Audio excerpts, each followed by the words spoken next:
the Learning and Development Podcast presented by 360 Learning.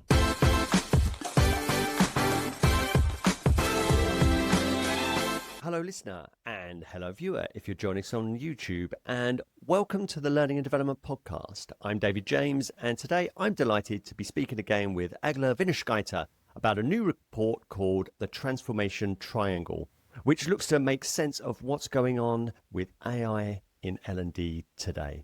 So Egle, welcome back to the Learning and Development Podcast. Great to be back, David. Thanks for having me again.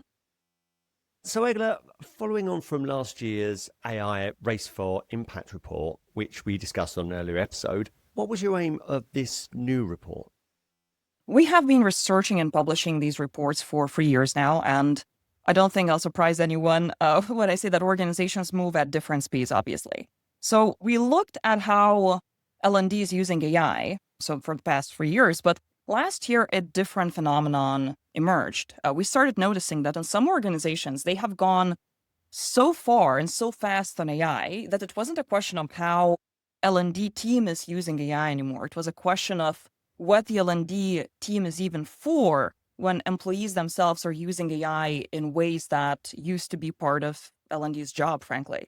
So they can find the content that they need, fully contextualized. If they need to role-play something, they can either create their own little tool for themselves, or it comes out of the box. For example, in some sales tools is one of these instances where you just get these things out of the box, way outside of L&D's sight and reach. Subject matter experts are collaborating with AI to create entire programs on their subject without involving L&D at all. So some L&D teams fast-forwarded to this existential question of, what are we for? And on the flip side, of course, we had organizations that had planned for this happening in advance. So I would, for example, approach them asking how they were using AI, and their response would be that, sure, we use AI for learning design, we use AI for simulations, but that's not the point. We are fundamentally rethinking the value that we add in the organization, and it enables us to work differently. And our people's expectations are now very different as well. Like what the business needs from us is different. So I would say that these teams and leaders, they were thinking already at a very different level. All in all, what I saw was that if you increase the speed of AI adoption in the organization, and I mean the broader organization, the broader company, not the L&D organization necessarily, you start dealing with a different question, which is not how do we use AI to do this thing or that thing more efficiently, but what do we need to become to keep adding value in AI-enabled work? And to answer that question, we saw 3 different directions emerging in our last year's report, where we first introduced the transformation triangle framework. And it garnered considerable interest, and we thought that warranted looking deeper into it. And with this report, we wanted to better understand the underlying mechanics of the triangle and to hopefully make it more practical for people. Yeah, brilliant, Egle. We'll come to the triangle as a reminder and a build very shortly. But first of all, as a comment, I do find that hugely heartening that the L&D is taking that step back to ask, what are we for now, or what have we always been for, but we've never been able to achieve? And I think that speaks to a much smarter application of technology than perhaps we've seen in my entire time in learning and development, where I think that we've used technology to scale what we've done or what we are good at. And then this step back does show quite a lot more insight and savvy than before. But before we get into the content, I wonder if you could talk to us about your approach to collecting the data and insights in this report. Sure. So this is a qualitative study of around 20 companies, and I say around because some contributors spoke about more than one L&D team that they have led for a transformation, and they did that across different companies. And with them, we had structured 1-hour interviews. There were also some that wanted to become research subjects themselves to see what the triangle might mean for them. So I had a chance to dive in much deeper with them. But all in all, the organizations in our sample, they range from 500 to 130,000 employees. And if we include insights carried forward from earlier research, perspectives include organizations with workforces approaching 400,000. And these employers span UK, US, Europe, South America, and industries like anything from professional services to financial services to technology, consumer goods, events, many industries. So I think we have a pretty good spread. At least a third of our sample are companies with less than 3,000 employees. Another third are enterprises approaching or over 100,000. And then the remaining ones are somewhere in the middle. And if I could just tease a little more before we get into the content, is there anything that you were hoping to see from the report? Well, of course, David.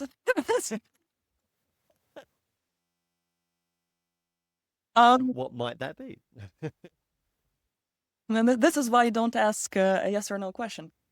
First of all, obviously, I wanted to check whether there were any major other L&D configurations that the triangle from our initial research did not pick up. So I was stealing myself in case it had to become a rectangle or a pentagon. And I thought, oh, like that's gonna, if that's what the research says, I'm going in that direction. But I do like my triangle.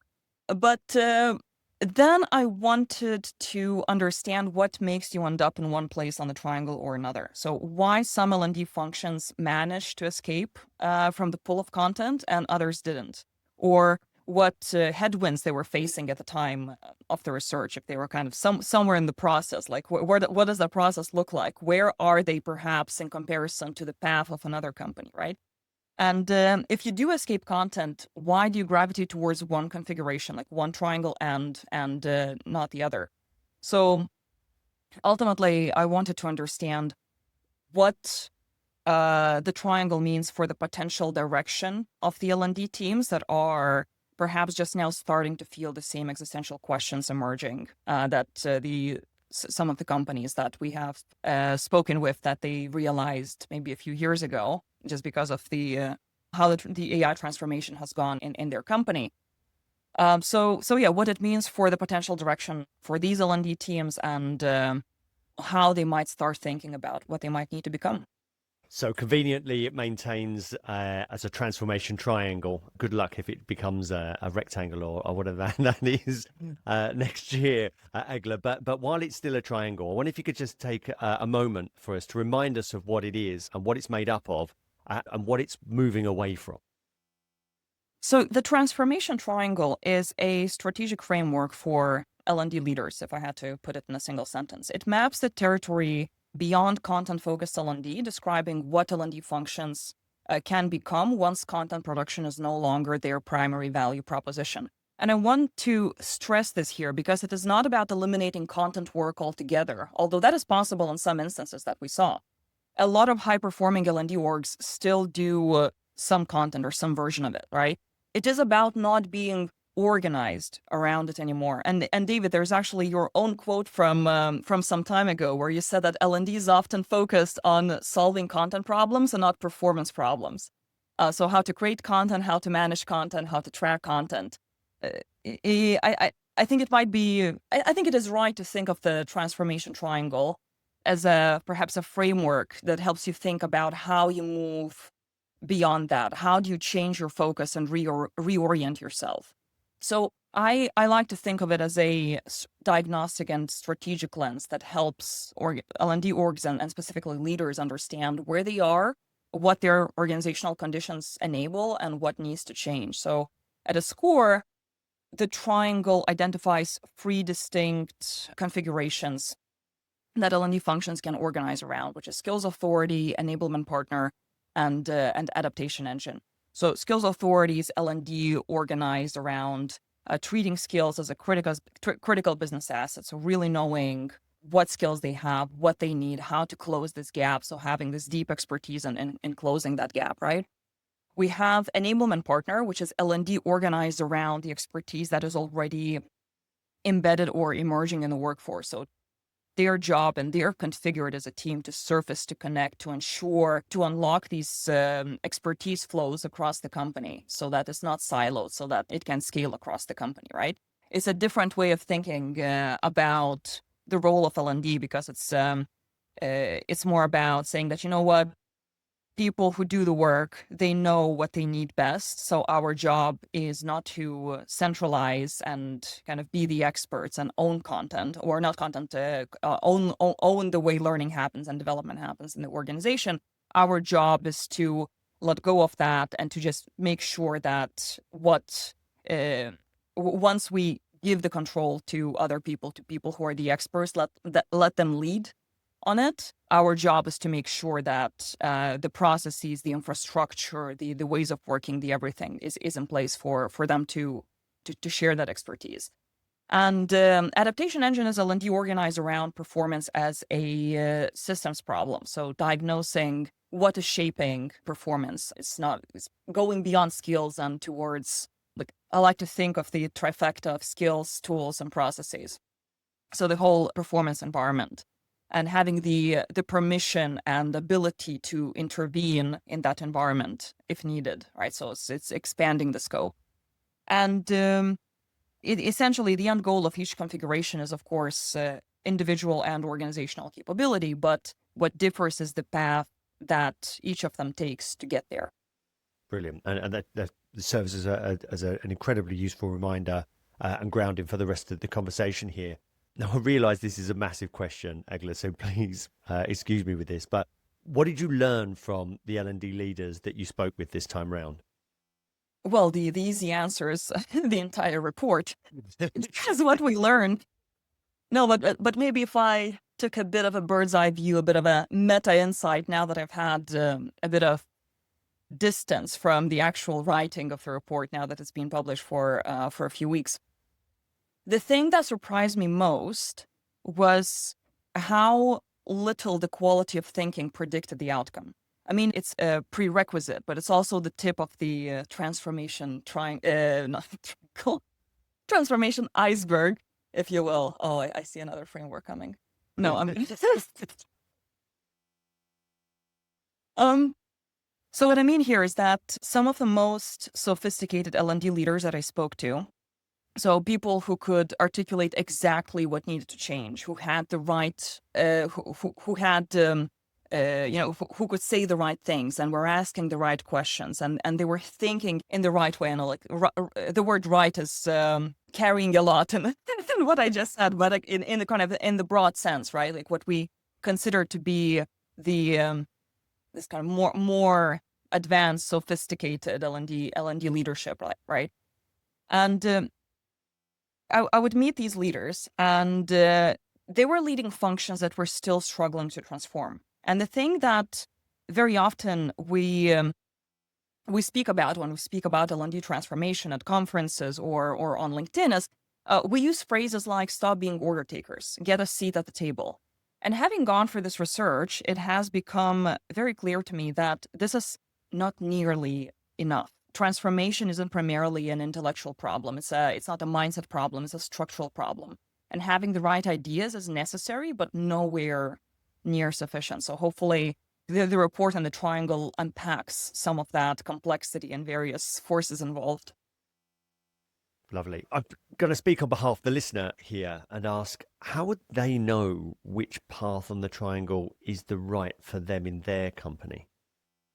That's I tried to find a neat formula, David. I really did. But where you end up, essentially, is a combination of the predisposing conditions that you already have working within your company.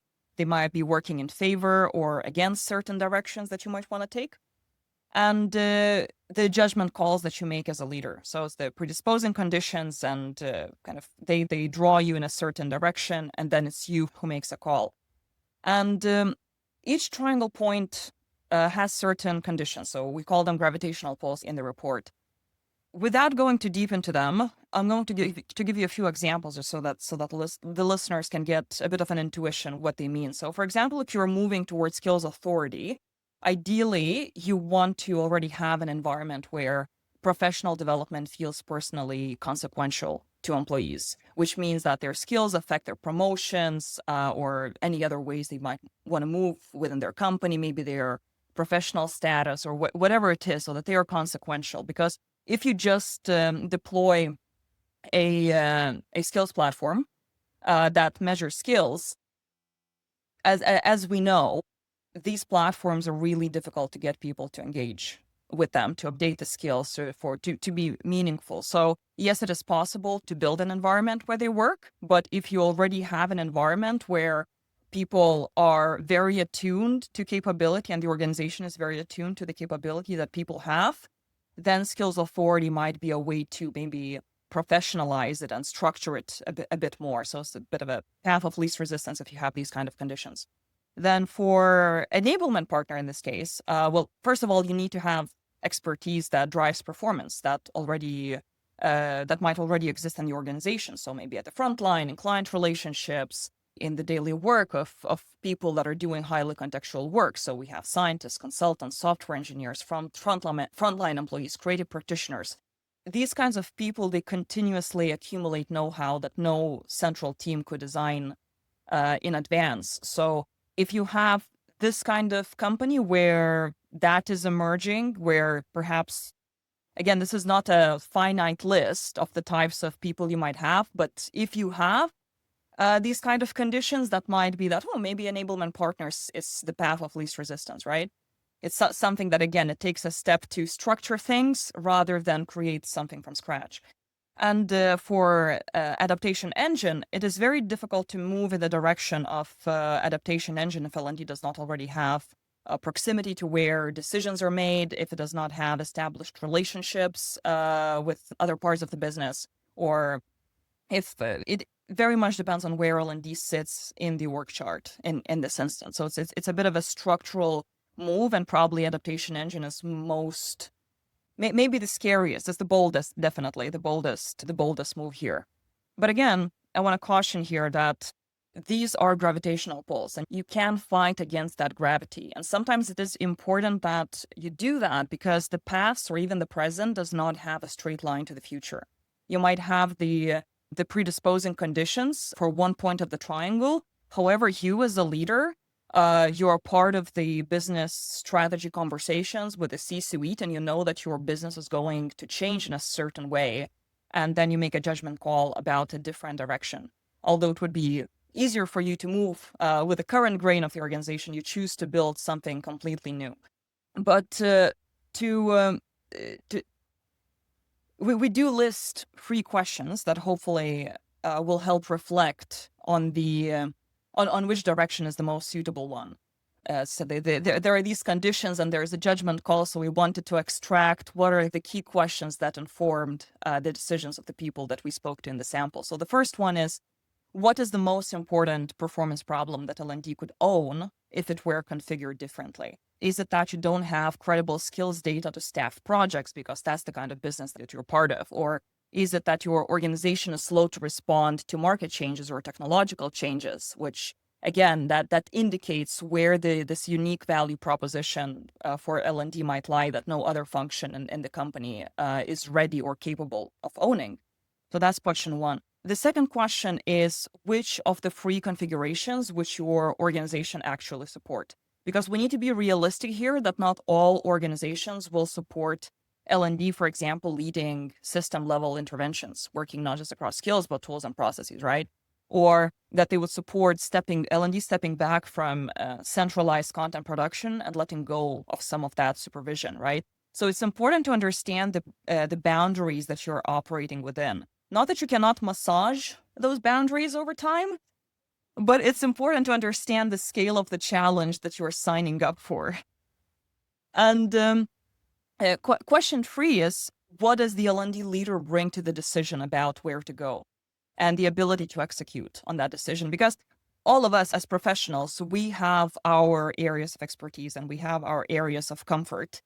And it's difficult to separate what the L&D organization needs at this point in time and what a leader can credibly execute. And we did notice that once different organizations move across the triangle, that the shape they take is you can see the leader reflected in that shape. I cannot say whether it's a chicken and egg, whether that leader was hired to move in that direction. In some cases, that was the case. And in other cases, because a lot of people were already in their roles when this transformation, when it became clear that the transformation needed to take place. Then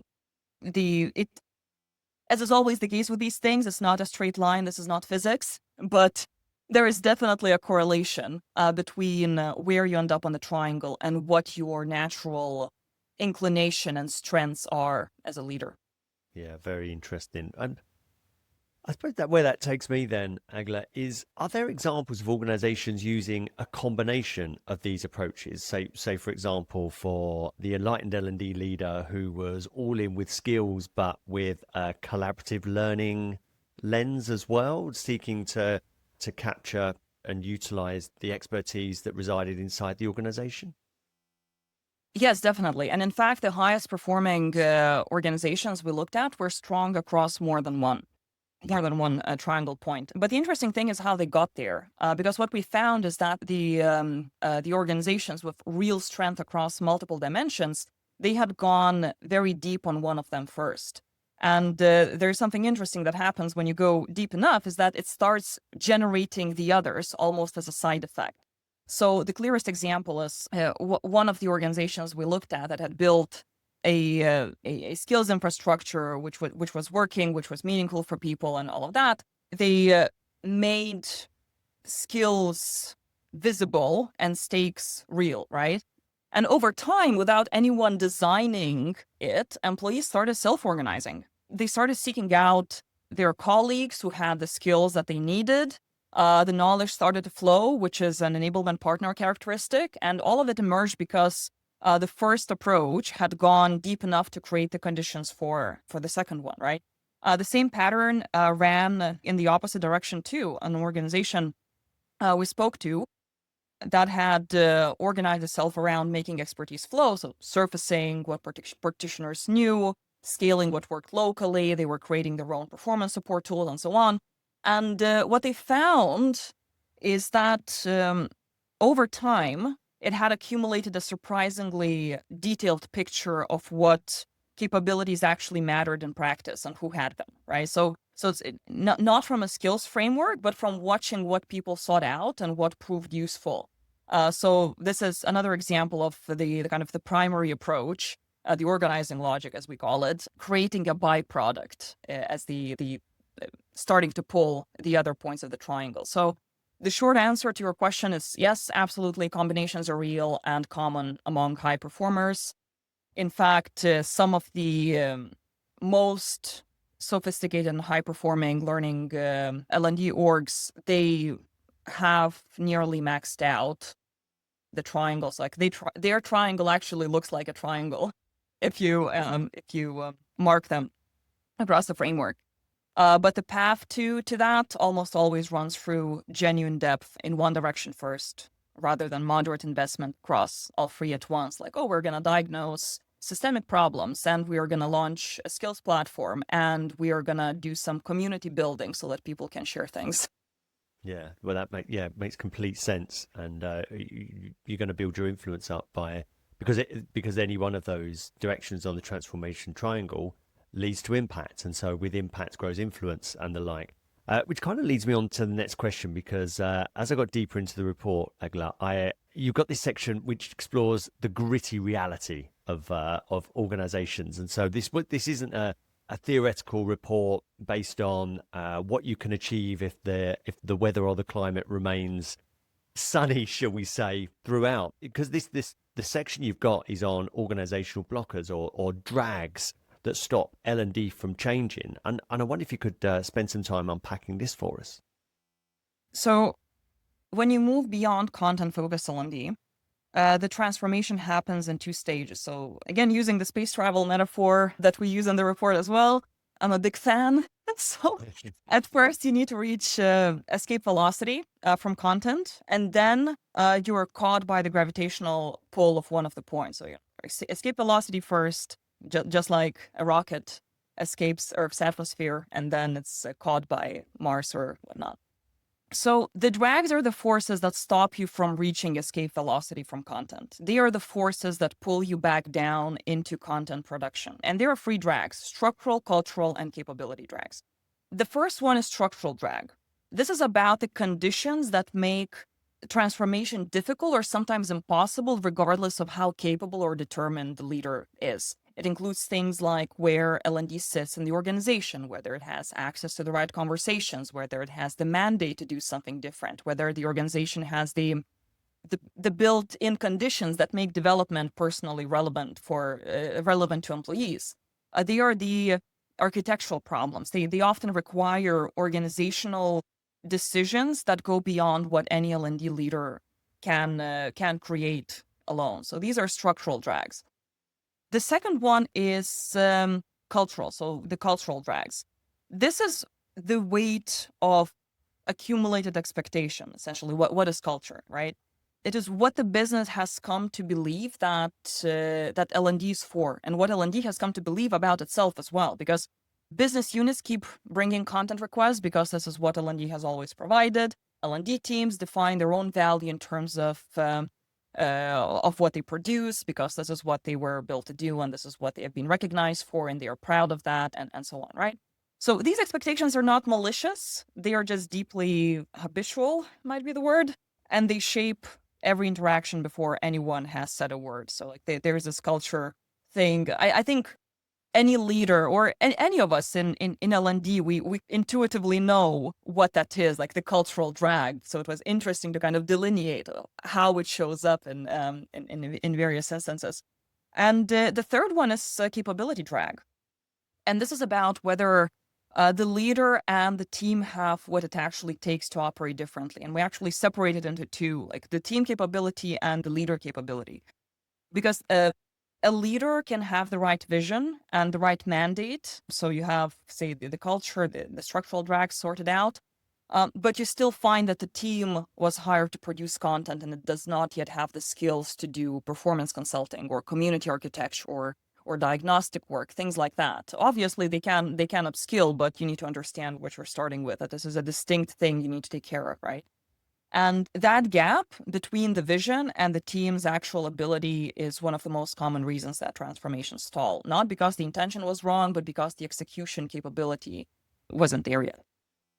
Yeah, fascinating. And there are so many commonalities there. Egle, I'm researching my first book on L&D. It's around the L&D identity and in relation to influence, power on politics and the forces that hold us in the expected and requested version of learning and development, which is very limited to say the least. But the way that you've captured those three, I think, really talks to the essence, and it's really easily digestible. One of those things that in the hands of learning and development, first of all the leader and then the team, it's really worth ruminating on what those forces are, but also that it's not inevitable that you'll remain stuck. That educating the organization on what L&D can achieve. All right, it's not a one and done conversation, but over time with consistency, persistence, as well as a grown capability and a story of impact can shift the most stubborn of organizations, even if it seems hopeless today. But there's another great line that jumped out at me on the report, Egle, and I'd love to know what this means in the context of the report. And it says that influence is not a consolation prize. That struck me, and I thought, especially with what I just said to you, where my head's at right now. But in the context of the report, what does that mean? Yeah, so this line comes from the contrast between what I kept hearing in the wild and what I found in the research. Because L&D leaders sometimes, or maybe even often, describe themselves as being blocked. They don't own the skills platform. They don't have the mandate for workflow redesign. They can't restructure the incentive system. And the implication is that without those things, the transformation that they want is not available to them. Control or direct ownership seems to be the assumed prerequisite here.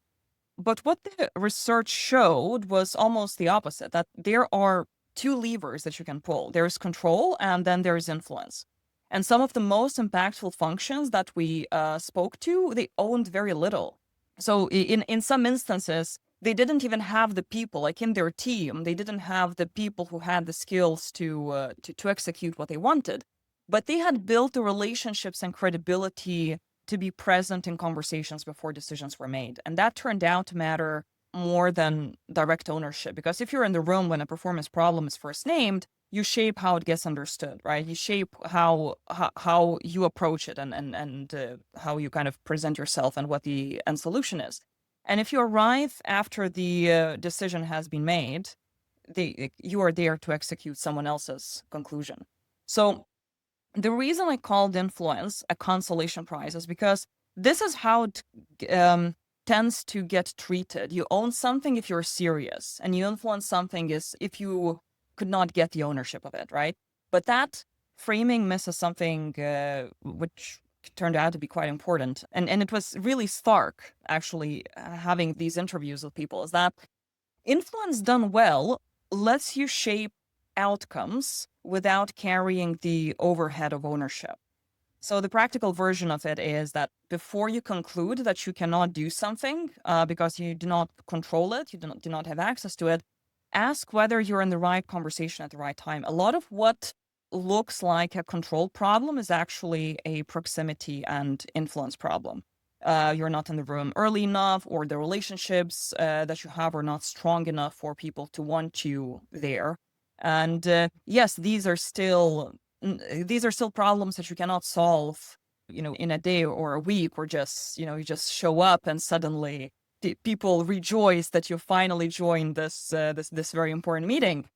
But these are much more concrete problems that give you much more agency than essentially thinking that I'm stuck in this situation and I need to restructure reporting lines or change budgets, and these are just such big mountains to climb. Again, I don't want it to seem that I don't want to dismiss real structural limits of where any particular leader or function that where they might operate in, because I don't want to say that, well, if you think this is immovable, then, try harder. What I'm saying is that there might be, if you cannot go straight, you can go around and still achieve the same thing using not like structural levers, but using relationships and kind of social levers in the organization. Yeah, yeah. Even if it doesn't seem possible now, it just means that it's likely to be a longer game. And it brings me to my next question, Agla, because it seems to me, what I'm going to say is really quite obvious. The content focused approach to L&D seems career limiting. It's certainly limiting towards L&D's potency in any given organization, and it shifts AI from an opportunity to huge risk to what's being done. So there doesn't seem to be much upside to being content focused. But I wonder, Egla, I'm anticipating that you're contacted a lot by people saying, I'd like to move, but we're stuck. And I wonder what the most common advice you seem to be giving at the moment is from people who really are in a position that seems inevitably positioned as content focused. Yeah, this is one of the hardest situations to be in and to solve. And this is something that our research also surfaced. And I want to be honest about the solution rather than give an answer that sounds more empowering than it actually is. So the first thing worth saying is that this is a lot of the times a structural a drag problem and not a mindset problem. If senior leadership, the company's senior leadership has actively decided that L&D's job is to deliver learning and nothing more, if they are not willing to understand the way the human part of the organization works, that incentives matter, the way they communicate matters, the way the people, the processes are set up, that these things matter. Um, it's it's an organizational constraint. It's not an L&D capability gap. No amount of better stakeholder communication or speaking the so-called language of the business will resolve it if the mandate has been explicitly set and you're just, you tried and there's just, it's immovable. And we did speak with organizations like that, where I really feel that the person has gone for the entire L&D leadership playbook, and it's still not moving. So yeah, that is a real situation. But that said, there are a few things worth considering before concluding the situation is indeed immovable. So the first is to ask whether the constraint is explicit or assumed. Sometimes L&D functions have internalized a narrow mandate that was never actually stated, or maybe the company's leadership have changed and they might be more malleable, right?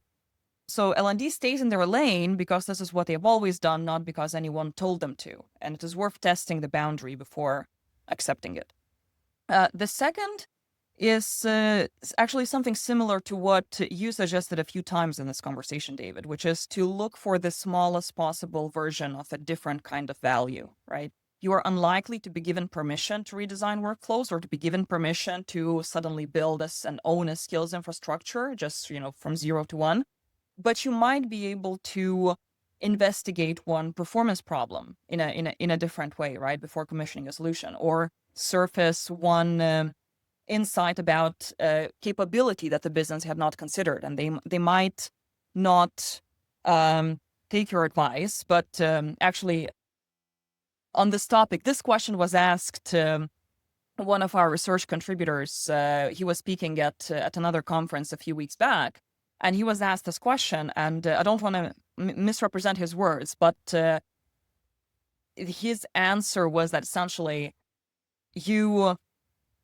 if uh, if the business wants you, kind of pushes you to do the old thing, suggest the alternative solution, do the thing that you would like to do ideally, and even if you don't go for it, then let the initial solution fail, and then say "I told you so." Essentially, Telling, I think that's called, yeah. and each time you do that well, you shift the expectation slightly, right? And the cultural drag erodes through repeated evidence. It doesn't erode through announcements that we are now doing things differently. It is the evidence of you just working differently. This is the massaging part that I mentioned before, just a little bit. These stiff muscles of the organization. And the third thing, and probably the most honest thing I can say here, is that some contexts generally do not have the conditions for transformation right now. The research showed clearly that if you have a situation where organizational appetite for a different kind of L&D is entirely absent, the diagnostic orientation, thinking about where we move and how we do this and so on, it produces good thinking, but you have no ability to act on it. And in those cases, the most useful question is not how to transform within the current constraints, but whether the constraints themselves are likely to change. And if not, what that means for the leader personally, because as you said at the beginning, it's also like there are personal stakes for the leader, like what as a professional, right? The kind of work that you want to do. And sometimes the right answer is to wait for a different moment, and sometimes it is to find a different organization. And that I don't consider that a failure. It is an honest reading of the situation. And I think we do we do talk a lot about the whole change your mindset, think broader, performance consulting, skills, and all of that. And yes, like as I said, this is a prerequisite, but we also, I don't think we pay enough attention to just how much we overestimate the power that a given L&D leader or team or function that they have in the transformation. It's just like these are. We focus a lot on what can be done internally, which is absolutely super important, but we need to understand that there's a broader context, and you can take the playbook of some of the most successful people from the research, and if you don't share their organizational conditions, yes, some of them, they would be able to shift if you transplanted them into your organization, but I don't think that they would be able to overcome some others. Yeah, honest, but absolutely true. Egle, as we look to wrap up the conversation, look, I suppose we're in the eye of the storm right now as far as AI is concerned. Hence, this report so soon after the previous one. And look, on behalf of the listener and the professional, I want to thank you for staying on top of this and shedding the insight that means that we can ourselves keep our finger on the pulse. But what do you hope the listener takes from this conversation and the report today? Well, first of all, when we talk about AI in L&D, there are two conversations happening at the same time. I think this is one of the key takeaways. The first conversation is, how can we use AI to improve our operations? How does it help us do things better and faster? So this is the conversation that we've been having for the past 3 years. But the more strategic question is, what does AI mean for the value that we add in the company? And this, so far, this first question about how do we use AI in L&D has been the louder one by far. But if there is one thing that hopefully listeners will take away from it, is that it's worth considering the second one deliberately. So that's the first takeaway. And the second one is that there are at least 3 directions for where L&D can go from here. And also, very importantly, this is not just a question of mindset. As I said, L&D transformation of any kind is a very complex undertaking, and the discourse around stop being order takers is, ironically, way too focused on L&D, and it undersells the importance of the environment that L&D operates in. So hopefully the Transformation Triangle report and the framework will help better understand the edges of the challenges that L&D teams and leaders face. Yeah, wonderful. And we will put a link to the report in the show notes, as well as your contact details, Egle, so people can reach out if they want to do so and find out more. But Egle, this has been insightful as always, very timely. Congratulations on the report, and thank you very much for being a guest again on the Learning and Development Podcast. Thanks for having me again, David.